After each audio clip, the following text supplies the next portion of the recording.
नमस्कार दोस्तों, मेरा नाम राजू कुमार केसरी है और मैं आपको आज कंप्यूटर मेमोरी या स्टोरेज डिवाइस के बारे में बता रहा हूँ। पिछले हमारे YouTube वीडियो में आपने कंप्यूटर इंट्रोडक्शन और इनपुट यूनिट के बारे में आप लोगों ने देखा।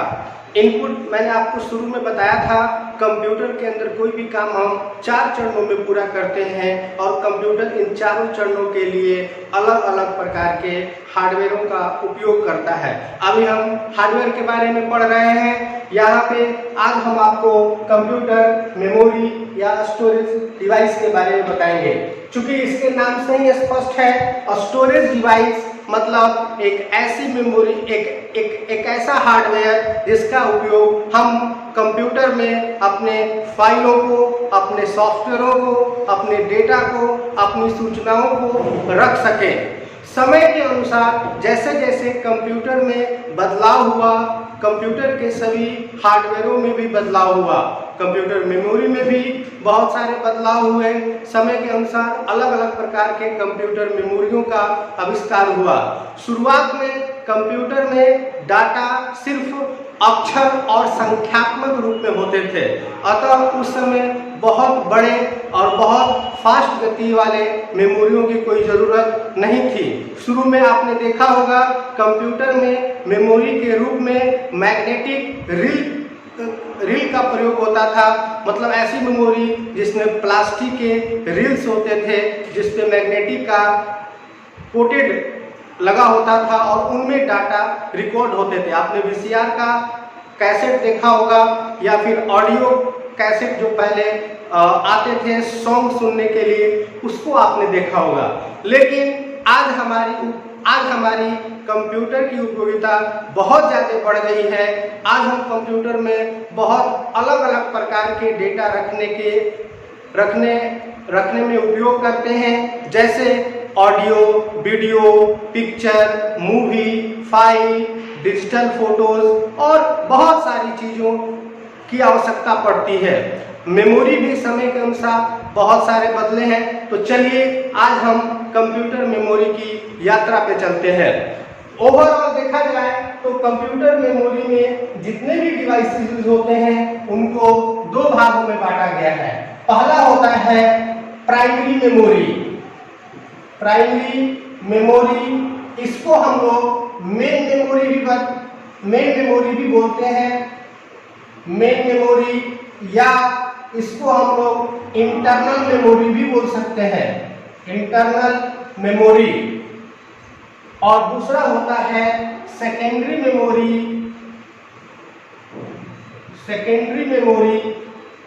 या इसको हम लोग एक्सटर्नल मेमोरी भी बोलते हैं। चूंकि नाम से ही स्पष्ट है, ये मेमोरी कंप्यूटर में बाहरी रूप से लगते हैं, इनको सेकेंडरी या एक्सटर्नल मेमोरी कहते हैं। अब यहाँ पे एक बात देखिए, प्राइमरी मेमोरी का उपयोग हम लोग नहीं करते हैं। जी हाँ, इस मेमोरी का प्रयोग हम लोग अपने फाइल, प्रोग्राम, डेटा, सॉफ्टवेयर जो भी कुछ कंप्यूटर में रखना चाहें उसके लिए नहीं करते हैं। इस मेमोरी का प्रयोग कंप्यूटर खुद करता है हमारे दिए गए जॉब को पूरा करने में। हम लोग जिस मेमोरी का उपयोग करते हैं वो सेकेंडरी मेमोरी है। Yes, this is the users memory that used to store our program, file, software, data, etc. whatever we want to store in computer for a long time and safely. ये secondary memory है। Primary memory भी 2 प्रकार के होते हैं। जी हाँ, primary memory को भी 2 भागों में बांटा गया है, रैम और रोम। इन नामों से शायद आप पहले से वाकिफ होंगे, रैम एंड रोम। रैम का पूरा नाम होता है रैंडम एक्सेस मेमोरी, इसको हम लोग डायरेक्ट एक्सेस मेमोरी भी कहते हैं। और रोम का पूरा नाम होता है रीड ओनली मेमोरी। रैम जो है ये एक प्रकार का वोलाटाइल मेमोरी होता है। वोलाटाइल मीन होता है टेम्पोरेरी, टेम्पोरेरी। इसका मतलब क्या हुआ? इसका मतलब ये हुआ कि रैम किसी भी प्रकार के डाटा को अपने अंदर परमानेंटली रूप से सेव नहीं करता है। ये एक प्रकार का इंटरमीडिएट मेमोरी है जिसका काम इनपुट आउटपुट डिवाइस और सीपीयू के बीच डेटा या इंफॉर्मेशन का आदान प्रदान करना है। इसका काम बहुत ही शॉर्ट समय के लिए कंप्यूटर में होता है। ये डाटा को अपने अंदर कभी बहुत लंबे समय तक नहीं रखता है। दूसरा मेमोरी जो रोम है, इसको हम कहते हैं नॉन वोलाटाइल। नॉन वोलाटाइल का मतलब हो गया ये डाटा को कभी नहीं मिटाता है। इस मेमोरी के अंदर डाटा एक बार ही स्टोर होता है, जो मैन्युफैक्चरिंग टाइम ही एक चिप के रूप में ये होता है, जिसमें इसके सॉफ्टवेयर इंस्टॉल करके मदरबोर्ड में इनबिल्ट कर दिए जाते हैं। इस मेमोरी का उपयोग कंप्यूटर को स्टार्ट करने के लिए होता है, इसीलिए जो इसके अंदर प्रोग्राम सेव होते हैं उसको स्टार्टअप या बायोस प्रोग्राम भी कहते हैं। इसको हम लोग कहते हैं परमानेंटली मेमोरी। रैम और रोम के भी कुछ क्लासिफिकेशन है। एक होता है एसरैम, दूसरा होता है डीरैम, और रोम में होता है ईरोम, दूसरा होता है ईपीरोम, और तीसरा होता है डबल ईपी रोम। ये तीन प्रकार के अलग अलग रोम्स होते हैं। अब हम आते हैं सेकेंडरी मेमोरी में। अब हम वो मेमोरी के बारे में बात करेंगे जिसका उपयोग हम लोग अपने डाटा को, अपने फाइलों को, अपने प्रोग्रामों को, अपने सॉफ्टवेयरों को कंप्यूटर में रखते हैं। किसी भी मेमोरी में फाइल या डाटा तब तक रहता है जब तक कि आप उसको सेफली रखते हैं। ओवरऑल कंप्यूटर मेमोरी जो सेकेंडरी मेमोरी जो है, इनको भी बांटा गया है दो तीन टाइप्स में। पहला होता है मैग्नेटिक मेमोरी, दूसरा होता है ऑप्टिकल, और तीसरा होता है फ्लैश मेमोरी। ये तीन प्रकार के सेकेंडरी मेमोरी होते हैं। ऑप्टिकल मैग्नेटिक सेकेंडरी मेमोरी में होता है फ्लॉपी डिस्क, जो आपने देखा होगा पहले यूज होता था, अभी आउटडेटेड हो गया है ये, अब इसकी उपयोगिता लगभग समाप्त हो गई है। Floppy disk. दूसरा हो गया मैग्नेटिक डिस्क। इसको हम लोग हार्ड डिस्क भी बोलते हैं। ये कंप्यूटर में आज भी बहुत बड़े स्तर पे हो रहा है। कंप्यूटर में ओरिजिनली रूप से हमारा ऑपरेटिंग सिस्टम या सॉफ्टवेयर या जो भी फाइल हम बनाते हैं वो सभी हार्ड डिस्क या मैग्नेटिक डिस्क में ही सेव होते हैं। इसका साइज वैरिड होता है, मतलब अलग अलग साइजों के हार्ड डिस्क आते हैं। दूसरा ऑप्टिकल डिस्क में देखते हैं, आपने ऑप्टिकल डिस्क देखा होगा। इसके अंदर जो मेमोरी आते हैं उनको हम लोग कहते हैं सीडी, डीवीडी या ब्लू रे। सीडी डीवीडी को तो आपने देखा होगा, जो कि बहुत ही पॉपुलर है। हालांकि समय के अनुसार इसकी उपयोगिता दिन प्रतिदिन घटती जा रही है। सीडी का पूरा नाम कॉम्पैक्ट डिस्क होता है, जबकि डीवीडी का पूरा नाम डिजिटल वीडियो डिस्क होता है। इनके साइजेस के बारे में हम इसके बाद आपसे चर्चा करेंगे। अब हम आते हैं फ्लैश मेमोरी में। फ्लैश मेमोरी के अंतर्गत जो हम स्टोरेज डिवाइस यूज करते हैं वे हैं आपको पेन ड्राइव या चिप। आपने देखा होगा मोबाइल में आजकल चिप्स यूज होते हैं, या फिर अलग से ही चिप यूज होते हैं जो डिजिटल कैमरा में या फिर डिजिटल वीडियो रिकॉर्डर में यूज होते हैं। तो चिप जो है और पेन ड्राइव जो है ये फ्लैश मेमोरी के अंतर्गत आते हैं। सर अब हम बात करेंगे मेमोरी में स्टोर किए गए डाटा को एक्सेस करने का। एक्सेस मतलब उनका उपयोग करने का। मेमोरी में डाटा रखने और उनका उपयोग करने का भी एक सिस्टम है, एक तरीका है, जिसको हम लोग कहते हैं एक्सेस मेथड। देखिए, मेमोरी एक्सेस मेथड। जैसे जैसे कंप्यूटर मेमोरी का विकास हुआ वैसे वैसे कंप्यूटर मेमोरी में स्टोर किए गए डाटा को एक्सेस करने के सिस्टम भी बदले।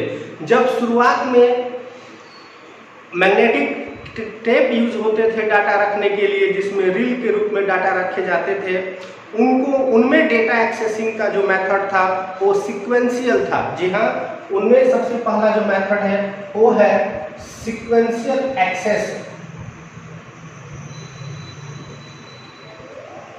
Sequential access. दूसरा जो मेथड है उसको हम कहते हैं इंडेक्स सीक्वेंशियल एक्सेस। और जो तीसरा मेथड है उसको हम बोलते हैं रैंडम या डायरेक्ट एक्सेस। सीक्वेंशियल एक्सेस में क्या होता है, हमारे डेटा या फाइल जिस सीक्वेंस में रखे होते हैं उन्हीं सीक्वेंस में हमको उसको उपयोग करना होता है। जैसे आप देखे होंगे जो पहले रील वाले मेमोरी होते थे उनमें जो डाटा या जो सॉन्ग जिस सीक्वेंस में स्टोर किए होते थे उसी सीक्वेंस में हमको सुनना होता था। लेकिन समय के अनुसार हमें डाटा को फास्ट एक्सेस करने की आवश्यकता हुई तो दूसरा मेथड इजाद किया गया, इंडेक्स सीक्वेंशियल एक्सेस। इसमें क्या होता है, सीक्वेंशियल एक्सेस मेथड को इंडेक्स के आधार पे हम डायरेक्ट एक्सेस की सुविधा ले सकते थे, लेकिन इसकी स्पीड थोड़ी स्लो होती थी। मगर आज के मॉडर्न जमाने में जहां कंप्यूटर अलग अलग प्रकार के डाटा रखने और उनको उपयोग करने में उपयोग हो रहा है, जिसमें समय एक बहुत महत्वपूर्ण फैक्टर है, उसमें फास्ट एक्सेसिंग के लिए डायरेक्ट या रैंडम एक्सेस का उपयोग होता है। इसमें डाटा किसी भी सीक्वेंस में स्टोर हो, फाइल किसी भी सीक्वेंस में रखा गया हो, उसको किसी भी फाइल को आप बिना समय गंवाए डायरेक्ट एक्सेस कर सकते हैं। चलिए आगे देखते हैं। अब एक्सेसिंग मेथड के बाद हम देखेंगे डेटा मेजरमेंट। मेजरमेंट का मतलब हो गया किसी मेमोरी की कितनी साइज है और उस साइज में हम कितने बड़ा फाइल रख सकते हैं, इसकी जानकारी लेना। आप जानते हैं कंप्यूटर जो है वो मशीन लैंग्वेज या बाइनरी लैंग्वेज पे काम करता है, जिसमें केवल 2 डिजिट्स यूज होते हैं, 0 और 1। कंप्यूटर मेमोरी भी इन्हीं रूप में डाटा को अपने अंदर रखता है। तो जब हम कंप्यूटर में कोई भी डाटा या फाइल रखते हैं तो वो 0-1 फॉर्म में ही रखा जाता है। तो 0-1 क्या है देखते हैं। 0 और 1 जो है इसको हम कंप्यूटर में बिट कहते हैं। और ये बिट क्या है, ये डेटा की सबसे छोटी इकाई है, सबसे छोटी मात्रा है। इसको आप बोल सकते हैं the smallest unit of data. ये डेटा की सबसे छोटी मात्रा है। या इसको आप उसके बाद जब 4 बिट्स एक ग्रुप में आते हैं, एक समूह में आते हैं, उसको हम कहते हैं 1 निबल। जब 8 बिट्स एक समूह में आते हैं तो उसको हम कहते हैं 1 बाइट। आप जानते हैं कंप्यूटर में एक अक्षर लिखने के लिए 8 बिट्स या 1 बाइट मेमोरी की आवश्यकता पड़ती है। इसीलिए हम यहाँ समझने के लिए लिखते हैं 1 लेटर, मतलब एक अक्षर लिखने के लिए 1 बाइट स्पेस की आवश्यकता पड़ती है। चलिए आगे देखते हैं। 1024 बाइट्स जब एक ग्रुप में आते हैं तो इसको हम कहते हैं 1 किलोबाइट। जी हाँ, इसको 1 किलोबाइट कहते हैं। शॉर्ट में इसको आप बोल सकते हैं केबी।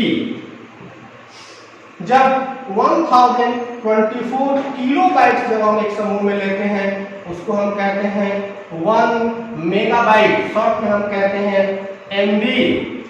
तीसरा 1024 एमबी जब एक समूह में आते हैं तो इसको हम कहते हैं 1 गीगाबाइट। जी हाँ, शॉर्ट में इसको कहते हैं जीबी। उसी तरह आगे देखिए 1024 जीबी जब एक समूह में आता है तो इसको हम कहते हैं 1 टीबी। पूरा नाम इसका होगा टेराबाइट। टेराबाइट, शॉर्ट में इसको हम कहते हैं टीबी। समझ में आ रहा है। आगे देखिए 1024 टीबी जब एक समूह में आता है तो हम इसको बोलते हैं 1 पेटाबाइट। पेटाबाइट, शॉर्ट में इसको कहते हैं पीबी। 1024 पेटाबाइट जब एक समूह में आते हैं तो उस मेमोरी को हम बोलते हैं 1 एक्साबाइट, जी हाँ, इसको हम कहते हैं 1 एक्साबाइट ईबी। ये मेमोरियों का अलग अलग साइज है, जिसका ये हम वो कितने इक्वल्स MB GB के बराबर है हम बता रहे हैं आपको। चलिए आगे देखते हैं। 1024 ईबी जब एक समूह में होता है तो उसको हम बोलते हैं जेटाबाइट। जी, जेटाबाइट शॉर्ट में इसको बोलते हैं 1ZB। 1024 जेटाबाइट जब एक समूह में आता है तो इसको हम कहते हैं 1 योटाबाइट। 1 योटाबाइट शॉर्ट में इसको कहते हैं YB। इसके अलावे भी और है, लेकिन यकीन मानिए ये साइज इतना बड़ा है जो आप सोच भी नहीं सकते। तो ये मैंने आपको बताया मेमोरी मेजरमेंट के बारे में कि हमारी मेमोरियों का साइज कितना हो सकता है। आजकल कंप्यूटर में अलग अलग साइज के मेमोरी आ रहे हैं जिनका साइज डिफरेंट है। थोड़ा सा चलिए उनके बारे में हम जानते हैं। सर अब चलिए जो कंप्यूटर में मेमोरी डिवाइसेस यूज होते हैं उनके साइज के बारे में थोड़ा डिस्कस कर लें। मैंने आपको रैम और रोम के बारे में बताया। रोम का साइज आपने देखा होगा, आपके समझने के लिए हम बता रहे हैं। स्मार्टफोन में जब आप कोई फ़ोन देखते हैं या परचेज करने के लिए जाते हैं तो आप जरूर उसके रैम और रोम के साइज के बारे में डिस्कस करते हैं। तो रोम का साइज होता है वो कंप्यूटर में कोई ज़्यादा नहीं होता है। इसका साइज आजकल 128 GB या 64 GB या 32 GB इस तरह के साइज आपको मिलेंगे। हालांकि आजकल 256 GB के भी रोम आ रहे हैं। ये स्मार्टफोन, ये मैंने जो साइज बताया ये आपको स्मार्टफोन में ही आ रहे हैं। कंप्यूटर में आजकल रोम जो है वो अलग अलग साइजों में आ रहे हैं। रैम का हम देखते हैं। रैम जो है वो आपको 4 GB या 8 GB रैम की साइज ज़्यादा नहीं होती है। क्यों? क्योंकि मैंने बताया था रैम डाटा को अपने अंदर परमानेंटली नहीं रखता है। इसका काम डाटा को केवल CPU टू इनपुट और input to CPU to output ऐसा डेटा ट्रांसमिट करने के लिए यूज होता है। इसके साइज ज़्यादा नहीं होते हैं। मैंने आपको CD के बारे में बताया। आप जानते हैं CD की साइज कितनी होती है? चलिए हम जानते हैं CD की साइज 700 MB होती है। जी हाँ, इसको आप याद कर लीजिएगा क्योंकि ये आपके कॉम्पिटिटिव एग्जामिनेशन के लिए बहुत इंपॉर्टेंट है, क्योंकि ये प्रश्न एक दो बार SSC में और बैंक में भी आ चुका है। DVD की साइज देखते हैं। ये साइज फिक्स है। DVD की साइज कितनी होती है? तो 4.7 GB होता है। ये दोनों का साइज फिक्स है, ये अल्टर नहीं होता है। उसके बाद मैंने आपको ब्लू रे के बारे में बताया। ब्लू रे जो कि एक न्यू ऑप्टिकल डिस्क में यूज हो रहा है, इसकी साइज 40 GB के आसपास होती है। इसके बाद हम लोग हार्ड डिस्क यूज करते हैं या इसको मैग्नेटिक डिस्क यूज करते हैं। इनकी साइज भी फिक्स नहीं होती है। अलग अलग साइज के हार्ड डिस्क या मैग्नेटिक डिस्क आते हैं। इसको मैग्नेटिक डिस्क अलग अलग साइज के आते हैं, जैसे 1 TB 2 TB या छोटे साइज में भी आते हैं 500 GB। अलग अलग साइज में ये आते हैं। पेन ड्राइव आपने देखा होगा, मैंने आपको पेन ड्राइव के बारे में बताया। पेन ड्राइव भी अलग अलग साइज में आते हैं, जैसे 8 GB 16 GB 32 GB 64 GB ऐसे अलग अलग साइजों में पेन ड्राइव भी आते हैं। और चिप जो है वो भी अलग अलग साइजों में आते हैं। तो हम बोल सकते हैं कि कुछ ऐसे डिवाइस हैं जिनकी साइज फिक्स, जैसे CD DVD। बाकी और जितने भी डिवाइस मेमोरीज हैं वो वैलिड साइज के होते हैं। ये साइज अपनी आवश्यकता के अनुसार हम बदल सकते हैं। तो आज का जो सेशन हमारा रहा वो कंप्यूटर मेमोरी के बारे में रहा। आप इस वीडियो को पूरा देखिए और हमें बताइए कि आपको ये वीडियो कैसा लगा, ताकि हम अपने आगे के वीडियोस में वैसे बदलाव ला सकें। दूसरी बात, आप हमारे चैनल को जरूर सब्सक्राइब करें, क्योंकि सब्सक्राइब करने में कोई आपका पैसा लगता नहीं है, लेकिन आपको जानकारी बहुत अच्छी मिल सकती है।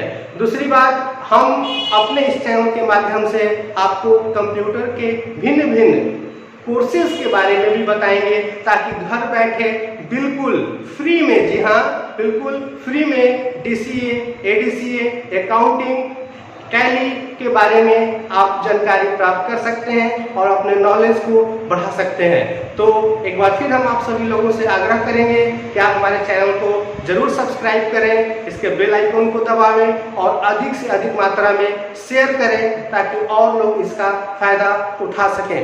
धन्यवाद।